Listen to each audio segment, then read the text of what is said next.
প্রচার করা হতো। মুআজ্জাজ সামিন কেরাম, আর হযরত ওমর ফারুক রাদিয়াল্লাহু তাআলা আনহুর রাগ আপনারা সকলে অবগত আছেন। ব্রাদার, হযরত ওমর ফারুক রাদিয়াল্লাহু তাআলা আনহু ইসলাম ধর্ম গ্রহণ কিভাবে করেছিলেন দেখুন। একদা হযরত ওমর ফারুক রাদিয়াল্লাহু তাআলা আনহু 27 বছরের যুবক, তিনি কি করেছেন, নিজের হাতে তলোয়ার নিয়েছেন, আর তলোয়ার নিয়ে রেগে গিয়ে মক্কার গলি দিয়ে হেঁটে হেঁটে যাচ্ছেন। এবার সামনে থেকে দেখলেন হযরত নাঈম রাদিয়াল্লাহু তাআলা আনহু, যিনি মুসলমান হয়ে গিয়েছিলেন। এবার মুসলমান হওয়ার পরে তিনি প্রকাশ করেননি যে আমি মুসলমান হয়েছি।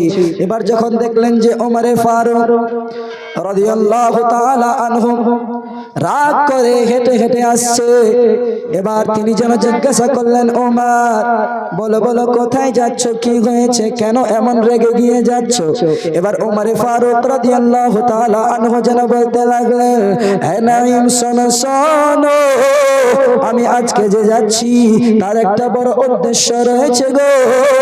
আমি শুনলাম নাকি আমাদের মক্কা শরীফে একজন আল্লাহর নবী এসেছে যে মুসলমান বানিয়ে বেড়াচ্ছে। আজকে আমি কি করব, এই তলোয়ার নিয়ে যাচ্ছি, আর যাওয়ার পরে সেই মুহাম্মদ সাল্লাল্লাহু আলাইহি ওয়াসাল্লামের সর মুবারক কেটে দেব। আল্লাহু আকবার। বলছি কি আমি আজকে রেগে গিয়ে যাচ্ছি, কারণ হলো যে ওমর ফারুক বলছে যে আমি নবী পাকের গর্দন কেটে দেব।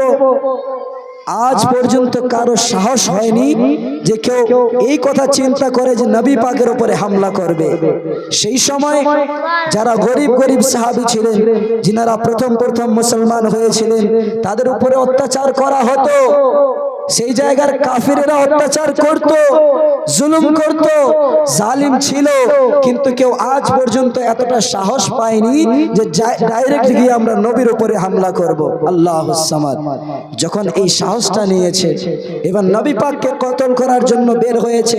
এদিকে হযরত নাঈম রাদিয়াল্লাহু তাআলা আনহু যখন এই বাক্য শুনেছেন, ও বেরাদারান ইসলাম, সেই সময় নিজের হৃদয়ে ভাবলেন, আল্লাহ গো, দয়ার নবী মায়ার নবী সাল্লাল্লাহু তাআলা আলাইহি ওয়াসাল্লামকে হত্যা করার জন্য ওমর বের হয়েছে। আল্লাহ, আমি একে প্রথমে এর রাস্তা ভটকে দিই, তারপরে আমি তাড়াতাড়ি করে নবী পাক সাল্লাল্লাহু তাআলা আলাইহি ওয়াসাল্লামের কাছে গিয়ে খবরটা জানিয়ে দেব। বলছে আমি আল্লাহ এর রাস্তাটাকে ঘুরিয়ে দিই যেন এ প্রথমে নবীর কাছে না যায়। এবার বলতে লেগেছে, উমর তুমি তো নবীকে কতল করার জন্য যাচ্ছ কেন?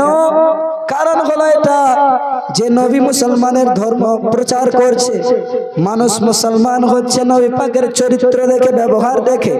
এবার উমর বলতে লেগেছে, এবার হযরত নাঈম বলতে লেগেছেন, উমর শোনো শোনো, তুমি যে নবী পাকের কাছে যাচ্ছ তার পূর্বে তুমি তোমার নিজের বোন আর তোমার বোন জামাইয়ের খবর নাও।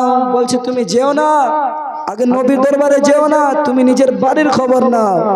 তোমার বাড়িতে তোমার বোন আর তোমার বোন জামাই তো মুসলমান হয়ে গিয়েছে।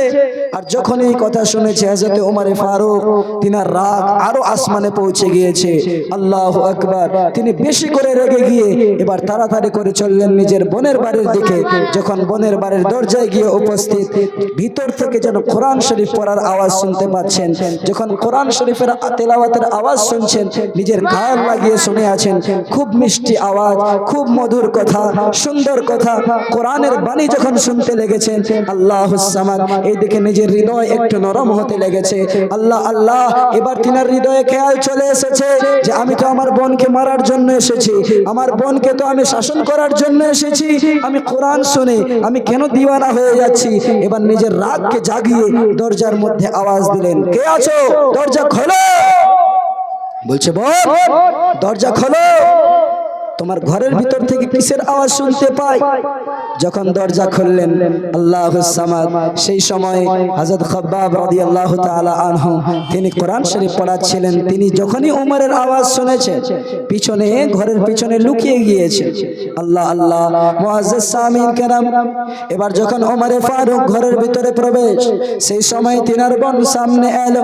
আসার পরে হযরত ওমর ফারুক জিজ্ঞাসা করছেন, কি বোন রে, আমি যখন দরজায় দাঁড়িয়েছিলাম তোমার ঘর থেকে কিছু যেন মিষ্টি মিষ্টি মিষ্টি আওয়াজ শুনতে পাচ্ছিলাম, সেটা কিসের আওয়াজ ছিল? এবার তিনার বোন যেন বলতে লাগলেন, এ ভাই শোনো শোনো, আমি কোরআন শরীফ তেলাওয়াত করছিলাম, আমি কোরআন শরীফ পড়তে শিখছিলাম। আল্লাহু আকবার। যখন ওমর ফারুক রাদিয়াল্লাহু তাআলা আনহু এই কথা শুনেছেন, আরো বেশি করে রেগে গিয়েছেন। এবার রেগে যাওয়ার পরে নিজের বোনের চেহারায় একটা থাপ্পড় মেরেছেন। আর এবার তিনার বোন সেই থাপ্পড়ের আঘাত সহ্য না করতে পেরে সাইডে পড়ে গিয়েছে। এবার যখন সাইডে পড়ে গিয়েছে কিনা, তো এবার হযরত ওমর ফারুক বলছে, বোন তো ওদিকে পড়ে গেল, এবার বোন জামাই আছে, বোন জামাই কেউ মারবো। এবার বোন জামাইয়ের উপরও আঘাত করতে লেগেছে।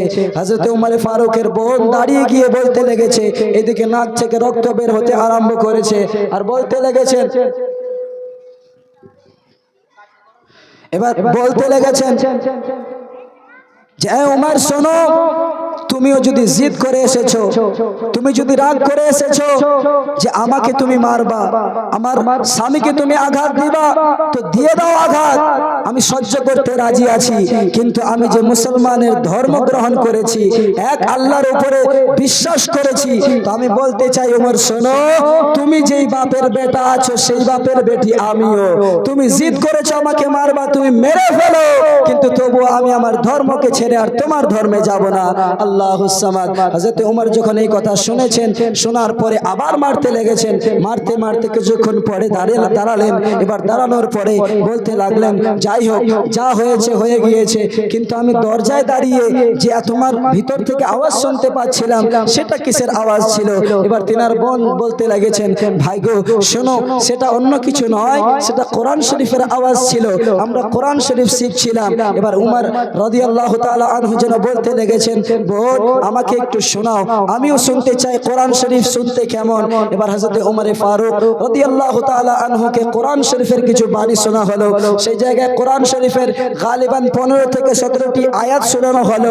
যখন হযরত ওমর ফারুক 15 থেকে 17টি আয়াত শ্রবণ করলেন, তারপরে তিনার চোখ থেকে অশ্রু বইতে আরম্ভ করেছে, তিনি কান্না করতে আরম্ভ করেছেন। আল্লাহ আল্লাহ। এবার যখন চোখ থেকে জল বের হয়েছে, হযরত ওমর ফারুক কান্না করতে করতে বলতে আছেন, বোন রে, আমিও সেই কোরআন পড়তে চাই, আমাকেও পড়তে শিখিয়ে দাও। এবার হযরত ওমর ফারুকের বোন যেন বলতে লাগলেন, ভাই তুমি এখন নাপাক হয়ে আছো, তুমি কোরআনকে ছুঁইতে পারবে না। তুমি যদি কোরআন ছুঁইতে চাও, শিখতে চাও, তবে তুমি প্রথমে পবিত্রতা অর্জন করো, তুমি গোসল করে আসো, তুমি সুন্দর কাপড় পরিধান করে আসো। আল্লাহ আল্লাহ। মুআজ্জাজ সামিন কেরাম, হযরত ওমর ফারুক সুন্দর কাপড় পরলেন, গোসল করলেন। এবার যখন এসেছেন, আসার পরে বলতে লেগেছেন, বোন আমাকে তিনার কাছে নিয়ে চলো, জিনার উপরে কোরআন অবতীর্ণ হয়েছে।